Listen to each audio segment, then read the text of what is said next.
సేవకు ప్రతిరూపం నర్సింగ్ అని ప్రఖ్యాత పల్మనాలజిస్ట్ విజయభారతి చెస్ట్ ఇన్స్టిట్యూట్ అధినేత డాక్టర్ గూడూరి శ్రీనివాస్ అన్నారు.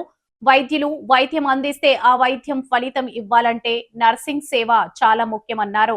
విశేషంగా సేవలు అందిస్తున్న వారికి అంతర్జాతీయ నర్సుల దినోత్సవ శుభాకాంక్షలు తెలియజేశారు. విజయభారతి చెస్ట్ ఇన్స్టిట్యూట్ కాన్ఫరెన్స్ హాలులో అంతర్జాతీయ నర్సింగ్ డే కార్యక్రమం ఘనంగా జరిగింది. ఇన్స్టిట్యూట్ అధినేత Guduri Srinivas, CEO Radhika Guduri, superintendent doctor Rajasekhar ముఖ్య అతిథులుగా హాజరయ్యారు.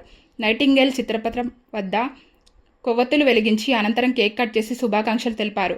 అనంతరం నర్సులకు జ్ఞాపికలు అందజేశారు. గూడూరు శ్రీనివాస్ మాట్లాడుతూ ప్రపంచవ్యాప్తంగా సేవాభావానికి ప్రతీకగా నిలిచిన మహానుభావురాలు ఫ్లోరెన్స్ నైటింగేల్ను స్మరించుకోవాలన్నారు. గూడూరు రాధిక మాట్లాడుతూ ఒక నర్సు ఇంజెక్షన్ మాత్రమే కాదు, నమ్మకం కూడా ఇస్తుందన్నారు. నర్సింగ్ సూపరింటెండెంట్ సూర్య, వైద్య నిపుణులు doctor Anvesh, Hitesh Charan, doctor Harish, doctor Kamal Babu, general manager Pendyala Kodandaramaiah, manager Krishna తదితరులు పాల్గొన్నారు.